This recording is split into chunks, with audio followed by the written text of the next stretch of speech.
The inner workings of a writer is fascinating. We navigate big writing challenges and battle writer's block, balancing productivity with creativity.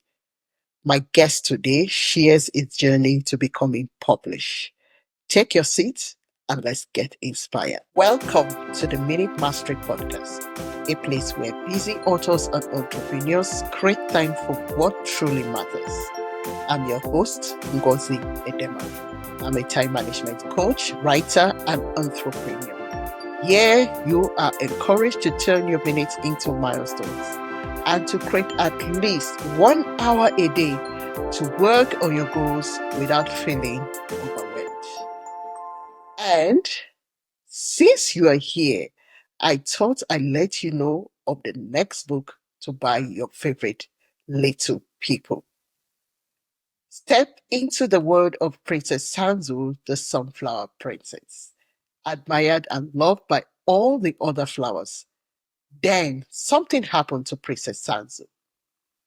Immerse yourself in this captivating story that will tug at your heartstrings and leave you longing for a world where empathy and understanding prevail. Witness the consequences of a princess' arrogance and follow her path to redemption as she learns the value of humility and the power of embracing others with open arms.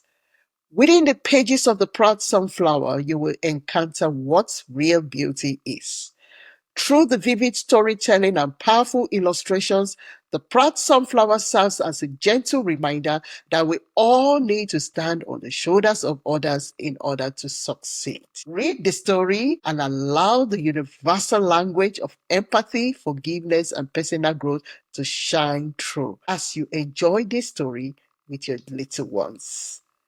The Proud Sunflower is a top book on parenting, morals, and responsibility, and is available in the Kindle store and on paperback formats.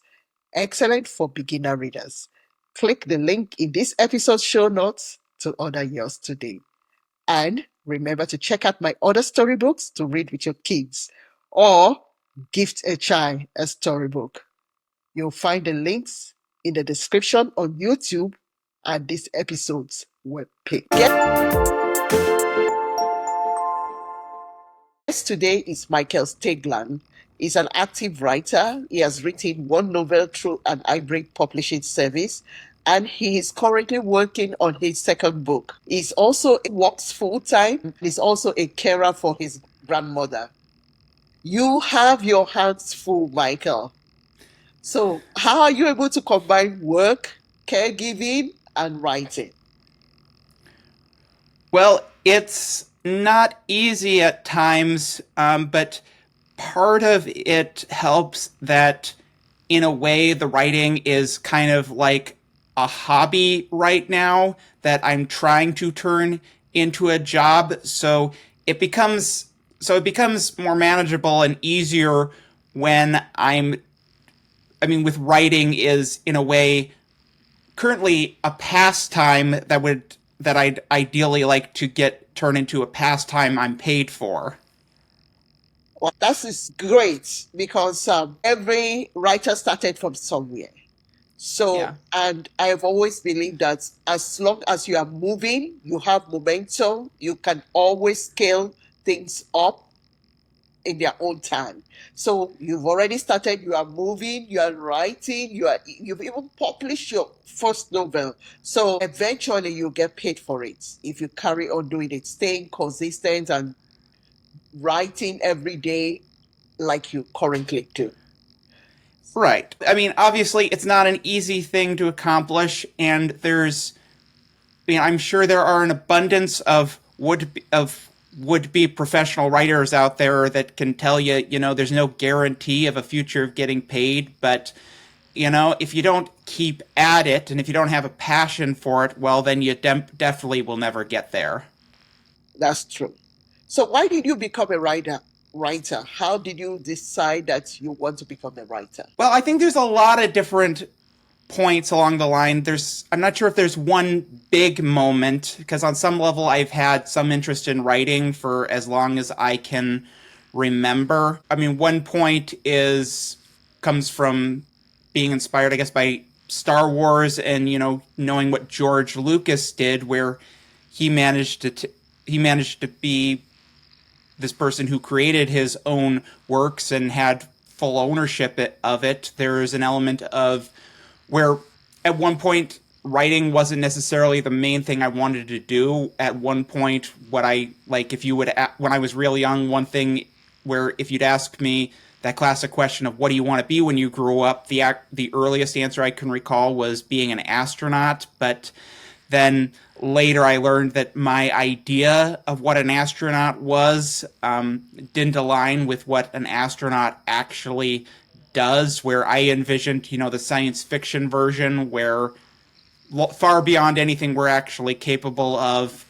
Then there was also another point where, for those who are familiar with this older web series Red versus Blue and what these people were doing where they took a video game and they used it as a kind of cheap animation tool and a thought of, I'd like to do something like this where I did wind up writing not necessarily good, but what would it could have been like a season's worth of scripts. And so there's various points. Yeah, I never actually got anything filmed, and in retrospect, the scripts weren't necessarily good. But it's one of those things where there's multiple points along the line that I can look at where that eventually lead to where I am now, rather than just one big.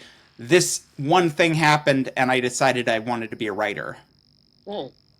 Yeah, sometimes we have our aha moments, but other times it's a combination of factors. Like your one seems to be like a combination of factors, a combination of events that happened around you that made you become a writer. And everything we do in life sometimes comes with challenges. What are the biggest challenges you deal with as a writer?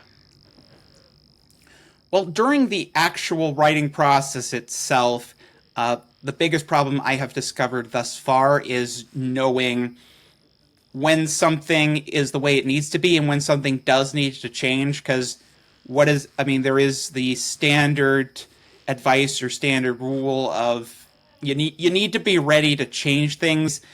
The thing is, it's really a matter of knowing which of the things actually need to be changed and knowing by contrast when are you just changing things for the sake of changing things. Because yeah, if you're looking for feedback, you're looking for advice, you do need to be open to hearing what people are saying, or even when you're going back and looking at it yourself and retrospect, oh, I wrote this, what do I think of this thing that I wrote that I'm rereading?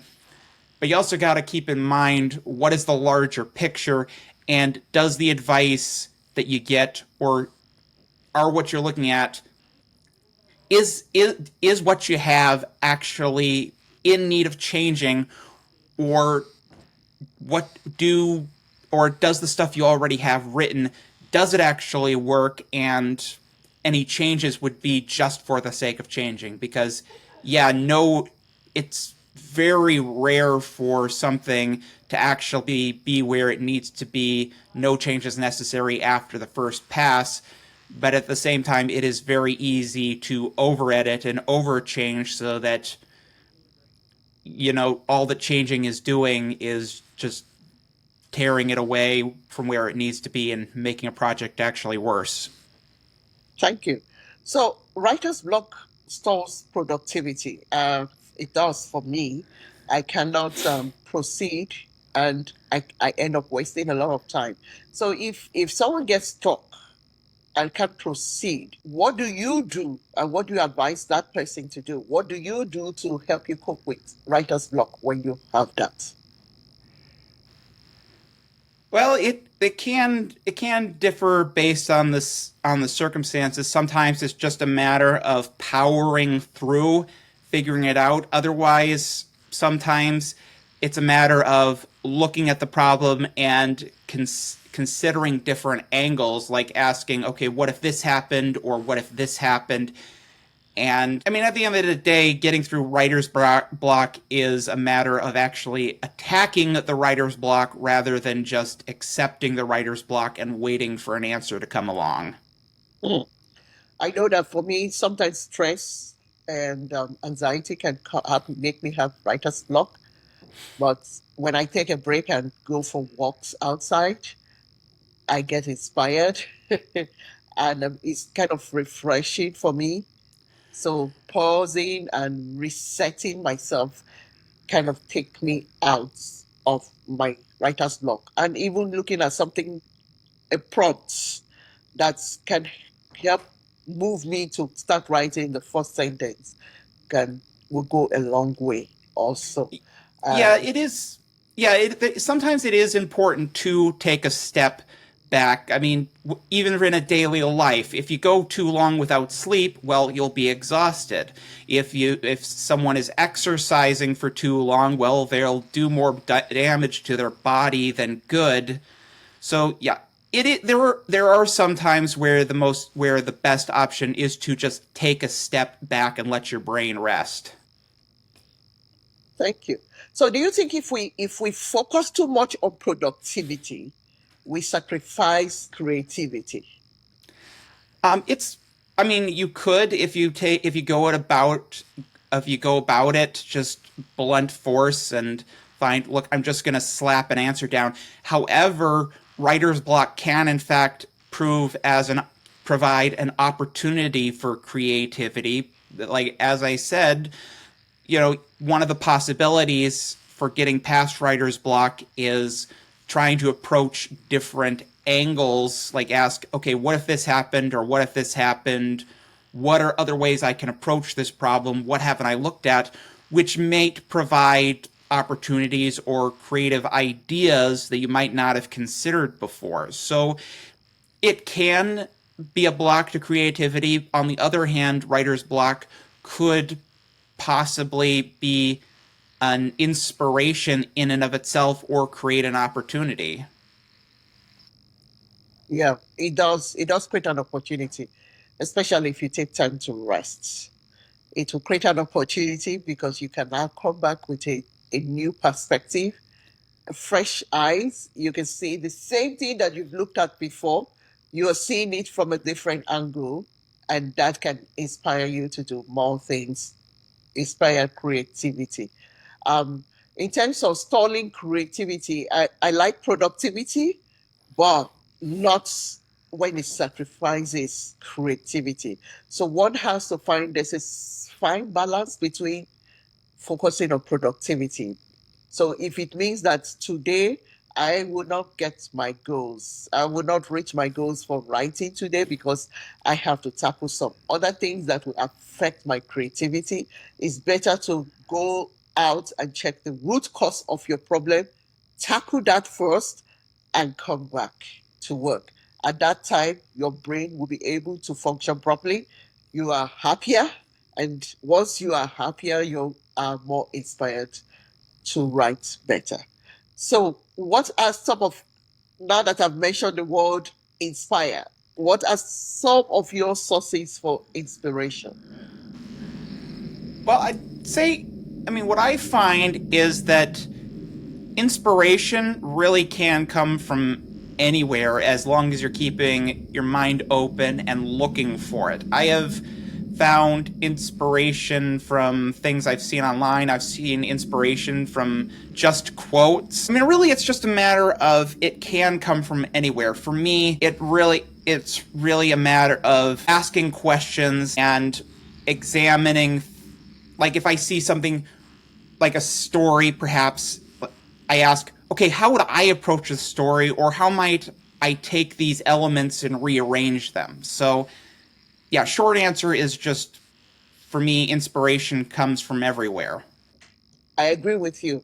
It comes from everywhere, but every writer has to be alert, on the alert, so that you can spot these inspirations when they come. Because if you are not looking for it, you may skip past something that is a potential gold mine. So once we are out and about, even interacting with family members can inspire inspire us to write something. So we just have to be looking around us and be observant and check out what is happening around us. Then inspiration follows. So what are you currently working on?